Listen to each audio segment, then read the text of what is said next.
So, good morning, good afternoon, good evening to the whole world. And we're so happy that Philomena Dooley is here, Faculty Emeritus for Jinshinjyutsu Inc. And welcome. Thank this you. is such Thank an you. incredible opportunity and a gift to the Jinshinjyutsu community to hear you talk, because as I meet so many new people and doing trainings and workshops, a lot of people haven't met you. So this is an opportunity for new people to meet you and for all the community to see you. And people are so happy you're doing this. Thank you. So Thank you. you. Thank you for the opportunity. I'd like to say hello to everyone, particularly Maria in Perth and Magella in Ireland. Good morning. Good afternoon. So, well, first, how we met, 28 years ago. Yeah. A friend of mine took me to you. He was getting treatment for you and from you, and I was a dancer and a chronic knee injury, and he said, "Come on, you have to come and watch what this lady does." So after his session, you said to me, "So what's with you?" And I said, "I have a knee problem." And you said, "It's a project. We're going to work with this." And you tweaked my little toes, and I went back to rehearsal the next day. And do you remember this? Of course. By the way? Of course. Of course. Yeah. And you said, "Why don't you take a class with me? I'm teaching a workshop next week." And I did, and it just changed the path of my life. By the way, I had no clue what you were talking about. In that whole week, I didn't understand. I probably didn't know what I was talking about either. And there was just something about it that I said, this is what I want to do the rest of my life. Yeah. Remember, and I Yeah. asked you, "Can I study with you?" Yes. And you said, you remember what you said? Right, I went to massage school, got my license, and then I came and studied with you, Yeah. and I did a lot of work. Came out to New Jersey to see you, and from Yeah. there on, we still talk very often. Absolutely. Absolutely. Yeah. So I would like to know, and I think everybody's interested to learn how you got to Jinshinjyutsu. It's a long story, but I'll make it short. My background was nursing, and I had developed a blood clotting problem, and I was being treated medically for approximately 19 years, when a man walked up to me one day and he said, "Why do you look like you're half dead?"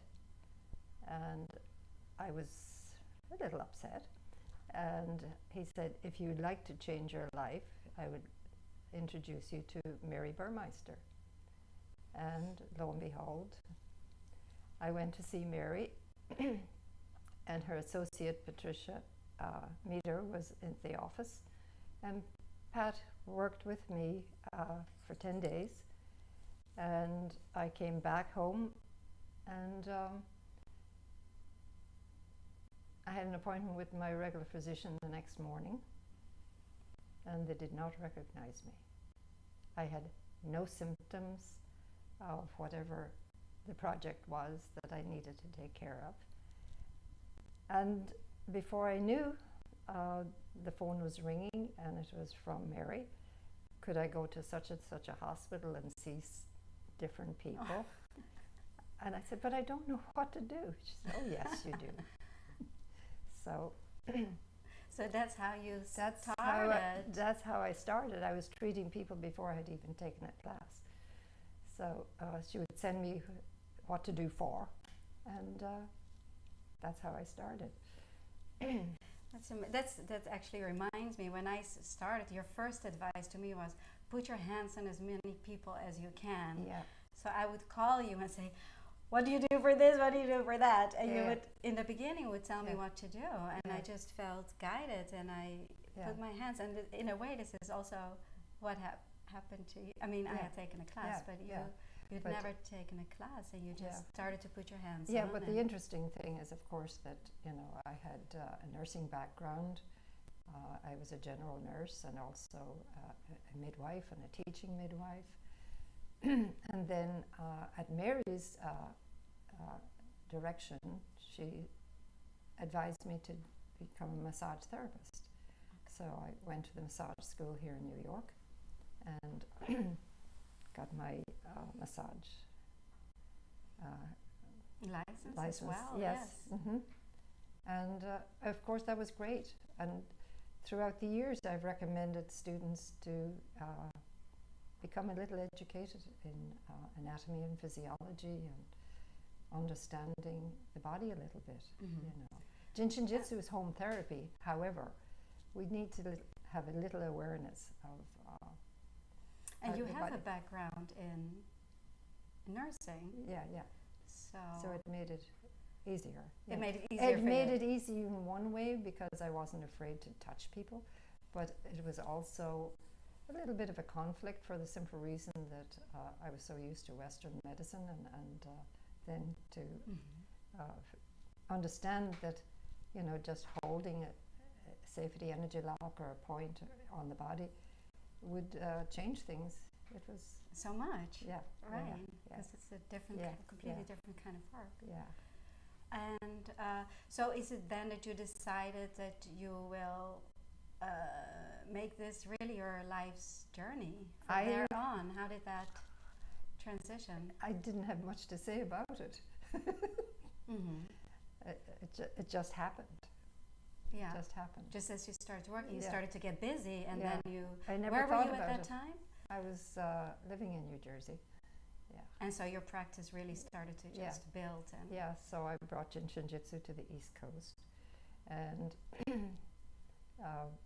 I invited Mary to come to New York, and we had our first 5-day basic training in August of 1981, and every year thereafter, and then we had twice a year, and it just ballooned from there on. Yeah. So that's a big contribution that you and then we introduced it. Yeah. Then I brought it to Florida. Florida as well. Yeah. New Jersey and New York. And then while in Florida, a lady came that was having severe migraines, and she was a native of New Jersey, and she was treated for her headache, and it turned out we're on the same plane coming back to Newark, and she happened to be involved with Morristown Memorial Hospital. And the next thing I knew, I am being invited to come and talk to people in the Morristown area, and I was invited to do a talk. I figured probably 6 or 10 people might show up, and the room was full.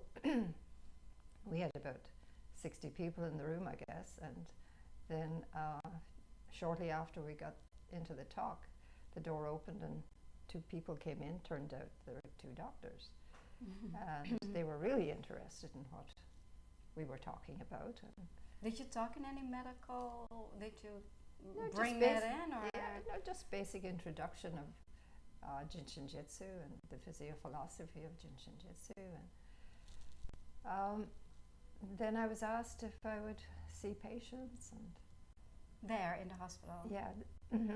One of the doctors was a cardiologist and wanted me to see some of her patients, and so the next thing I was being asked to bring it to the awareness of the nurses, so we began classes. I think we had our first class in our first 5-day class in 93, I think it was. So that's a long time that you've been involved with this program. It was. We started in about 88, I guess, and doing intros and stuff, you know. And there was one lady that really helped to.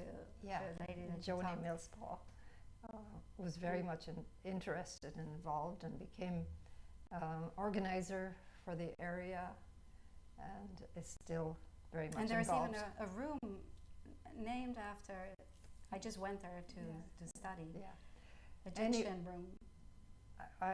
It's a beautiful conference room. Oh, yes, really? yes. Oh, so this is all because of the work that you brought there. Oh, well, and working with so many nurses must have also been close to your heart, because you were a nurse yourself. Yeah. So you could also speak with them in that way. Yeah. So, yes, it's rather exciting to have. Mary had said at one time, if jinshinjyutsu has will get into the medical world, it will be through you. And so I guess she had that that vision. That vision, I don't know. And you did. So somehow it did just evolve. Yes, of course. Now other hospitals are very interested. And other people have made big strides bringing jinshinjyutsu into hospital settings. Yeah. Okay.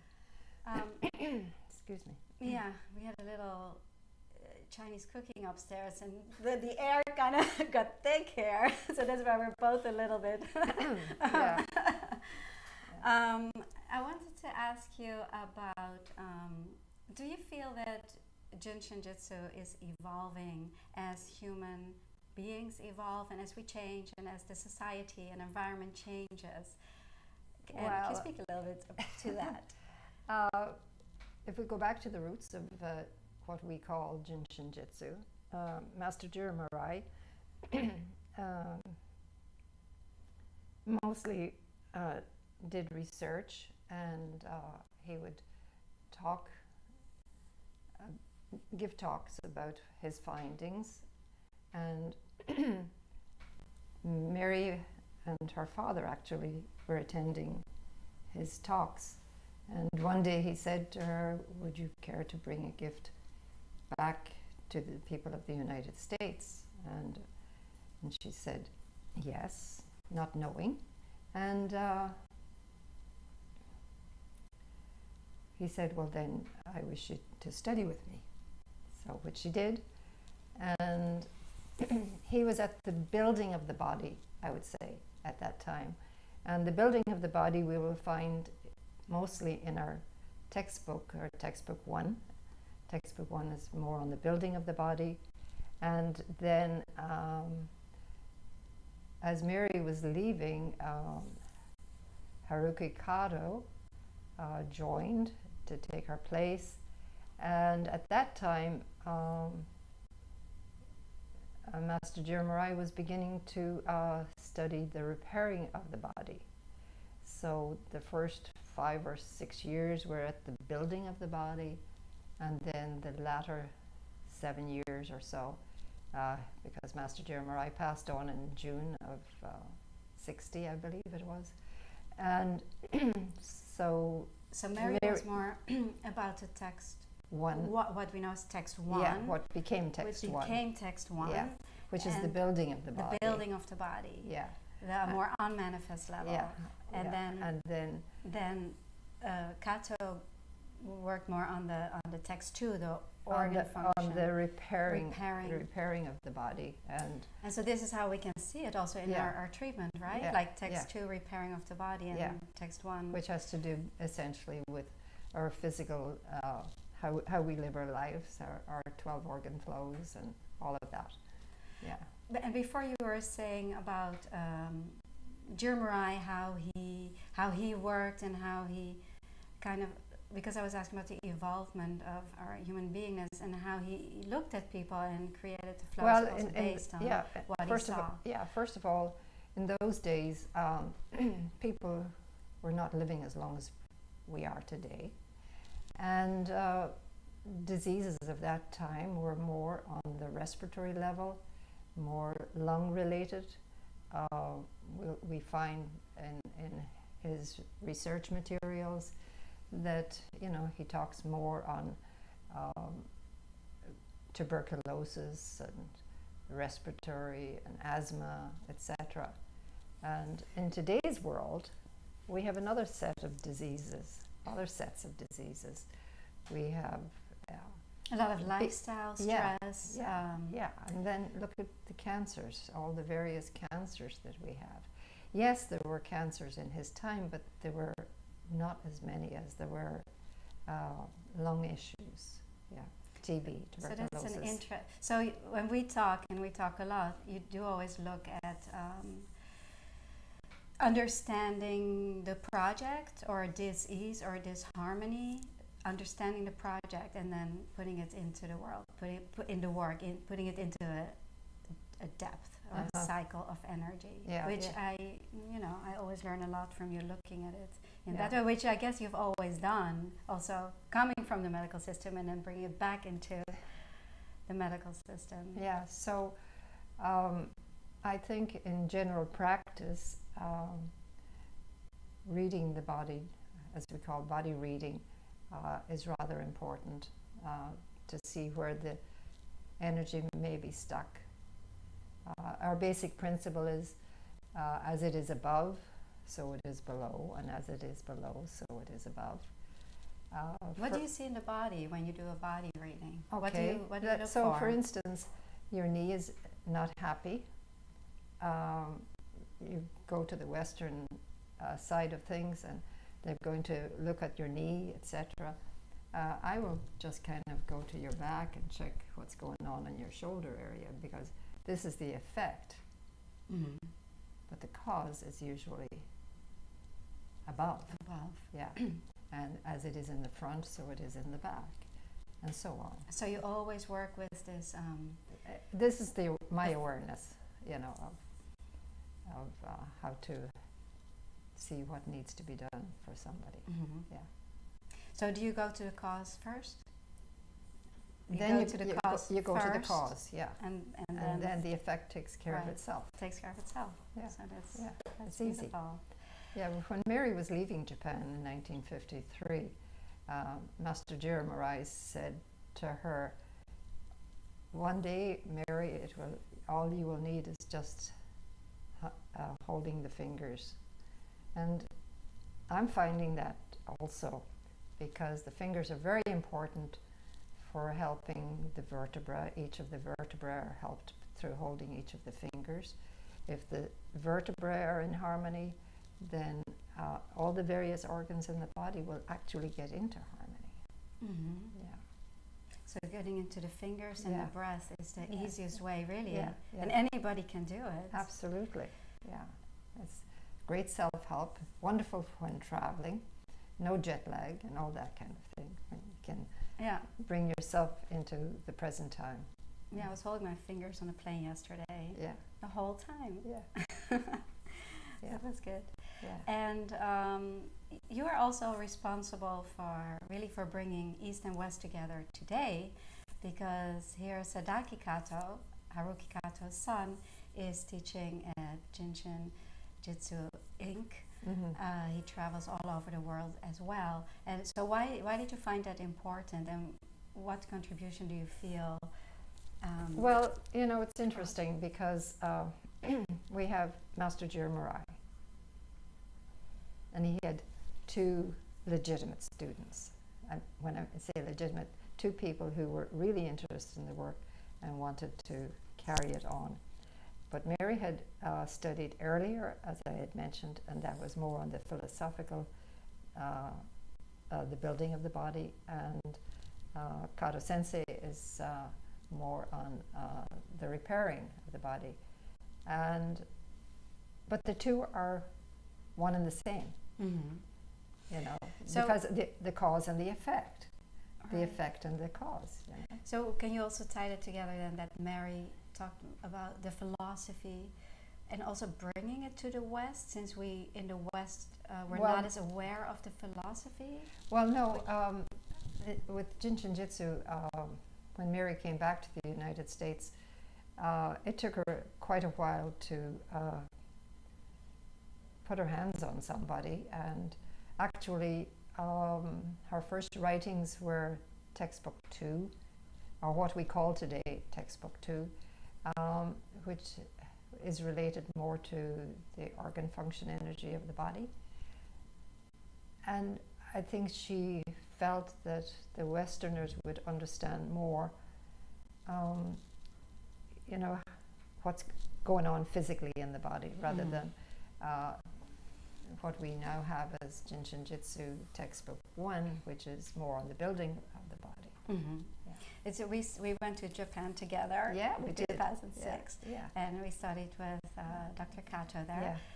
I felt that he talked less about the philosophical aspect, and also it seemed like here people are, when they get a session, they're really relaxed. And if you watch Sadaki doing a session, he moves the leg and to check the joints, and so it is a different experience, right? Yeah, because they have studied acupuncture and all the other Eastern philosophies, and so did your Murai combine acupuncture? Did he use it in?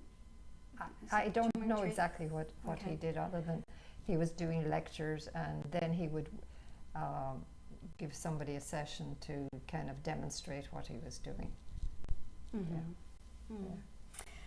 I wanted to ask you, what are the 3 most valuable principles of jinshinjyutsu? Simple, so for all the students out there, just that they keep in mind the words from you, and always for myself as well. Well, what do we have to keep in mind? Nothing. Okay. Nothing. Be the no thing. That was. Be aware of your fingers and your self-help. You know. Yeah. Maybe this is where it's an art. Yeah. Right. The no thing. The no thing. Artless art. Yeah.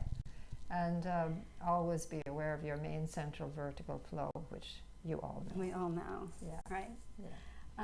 Danielle, are there any?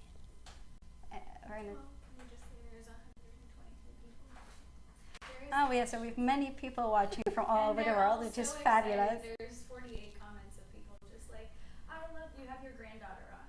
So she's watching, and your daughter is also watching. Hi. That's so nice. Hello. A bunch of people from all over the world.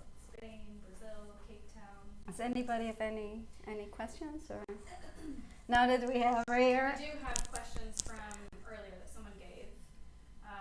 Let me just turn my volume on so people can hear what I'm saying. Are there any other self-help tips for projects at the back of the leg besides SEL 11, 15, and bladder FE? So what is the question again? Okay. Thank you. I'll let you read it. Are there any other self-help tips for projects at the back of the leg besides SEL 11 and 15 and bladder? How about the back of the leg flow? Text 1. The back of the leg flow, there we go. It's part of the 11, 12 flow? Yeah. Okay, Back great. of the leg flow. Yes. Do you have any self-help that you recommend for fibromyalgia and agranulocytosis? Fibromyalgia is very simple. The page 49 in text 2. Sole of foot and little toe. Okay, so the sole of the foot and the little toe. Yeah, so yeah. that is the 4th step. Yeah, the 4th step. Harmonizer. Harmonizer, 4th step. Also, page 46 in text 2, which has to do with the muscle function energy. The 8s? Yeah. Holding the 8s. Yeah. So Philomena studied these textbooks a lot. She knows all of the pages. We can test her. Not so much. Yeah. That's what you always do to me when I call you. Page 40, I'm like quickly running to get my book. Page 48 of text 2. Does the right 5th mudra, do you know which the 5th mudra is? I think there's the 5th one. This one? This one, yes. Yes. Correspond to the right part of the universal vertical supervisor energy. So the right side, does it correspond to the right? All of the mudras are associated with the fatigue flow. Okay. Yeah. And you do include the middle finger for them, like this. Yeah. Which Sadaki makes very clear. And then it's more on a fatigue level. Yeah. So the first one is the thumb on the palm of the middle finger, then on the back of the middle finger, and then holding the thumb, index, and half of the middle finger, and then little ring and half of the middle finger on the palm side. Then making a circle making a circle with the right thumb and middle finger and sliding the other thumb in. Okay, and then there's an option either holding thumb over ring finger or thumb over middle finger, whichever you wish. And then we have holding the center middle fingers and then holding the nails together. It works better with green nails. Yeah. More visible. Yes. Yeah. Thank you. And that's how jinshinjyutsu began, really. Yeah. Just doing mudras. Yeah, absolutely. And then the Jiro side, just hold the fingers. I mean, the mudras involve Yeah. all the fingers again. Yeah. So it's on many different levels. So They're we have very all the important. different cycles of energy and all the different depths of energy, and each of the fingers help various safety energy locks. So it's all inclusive. Mm-hmm. You said one more very interesting thing about Jirmarai bringing in the safety energy locks in the end, and first they were more like a location. Well, when he was, doing his research, he was actually having locations on the body. At first, I think there were 15 safety energy locks, and then some more were added. And I believe the last three, 24, 25, and 26, were added the year or two before he passed. So then the question remains, do you think there would have been more had he lived? No, I Why? don't think so. No, 26 is complete, The universal meaning means yeah, 26 is complete. is complete, yeah. We have auxiliaries, we hold the high 19s and the high 1s and the low 8s, but they are auxiliaries on the organ function level. The safety energy locks are all on the supervisor level. Yeah. That's very important to understand as well when you work with projects that the high 19 Yeah. and the opposite high 1 helps more on an organ That's on the organ function level, yeah, right. and so on. So you're getting it from a more manifest level. How do you exactly place your hands for this 2021-22 quickie release? 20 and same side. I don't know if those are two separate questions. 20 and same side 16. So I will. What 20. Well, I don't know where they got that. 20 and same side 16 as a quickie for the 2021-22? Yeah. Oh, I guess maybe how to reach it? I have no idea. So, if you have to reach 20 and 16, how will you... While you're giving a session? Yes. Is that? Let's answer that, because a lot of people have that question too. How do you reach 20 and 16 together? How do you... Often I go to the 14 as a break. And would you do that on the same side then? Yeah. Okay, so you can always... If you are ready, for instance, if I'm giving you a stomach function energy, okay? So I'm going, it's okay. So I'm doing the stomach function energy and going here and here and here, okay, and high 1. Now I have to get down here. I can just go to 14 because I've been here. And then 14 and middle toe, so on. Okay, so the 14, because it's really between heaven and earth, is always a nice place to bridge that. Yeah, it's a good area to bridge. It's a good area to bridge. Yeah. Okay, we have just another question. Oops. I figured that's easier to print them. Yeah, thank you. Philomena, how do we start a session? Now it's gonna come. No. The questions. How do you start? How do we start a session? Hello. How do you start a session? What brings you here? That is one way, right? Yeah. No, I'm joking. Yeah. How do you start a session? Well, somebody comes in, and if they're new people. Yeah. Well, this is going to take too long, I think, to answer. So there are different ways to do it. Yeah. I usually observe how the person walks in front of me as they're coming, or when they come in, or what their voice sounds like. There are too many. I am really a student. I do the same. As soon as somebody comes in, I observe everything. Yeah. And then you can listen to what they say. Yeah. You can listen to their pulse. Watching how they're walking, etc. And ask them, is it convenient for them to lie on the table? Do they need a pillow, or all of that? And then you listen to the words. Then I listen to the. I don't want the diagnosis until I listen to the pulse. Okay. Yeah, so I don't want to be, swayed in one way or another. And I listen to the pulse, and I look at the body, and check the temperature and the locations and what have you. And then, so what brings you here? And then you ask, more or less, what brings you here? That's a nice way to see what people say. Something also. to that. The body. Then that's also when you do the body reading. More or less, yeah. It's a quick body maybe reading. Feel also where it's heavy. Yeah. All of it, and we do it very quickly, right? Because very simple. Simply. So the person is lying on the table, and if they have a skirt, you just pull the skirt down. But you're actually looking at their legs or lifting their legs and checking what's going on, whether the knees hyperextend or whether So. Right. So I've seen you do that with pants on men. You straighten out the pants, and in the meanwhile you're feeling the weight. Yeah, but you don't jog it. You just kind of lift the ankle and straighten the leg of the pants. But you can also feel what's going all the way up through the body. Now this is beautiful information. I mean, when you do a flow, is it necessary to do both left and right sides, and why? Not necessary. Through the action of the mediator, the left takes care of the right takes care of the left.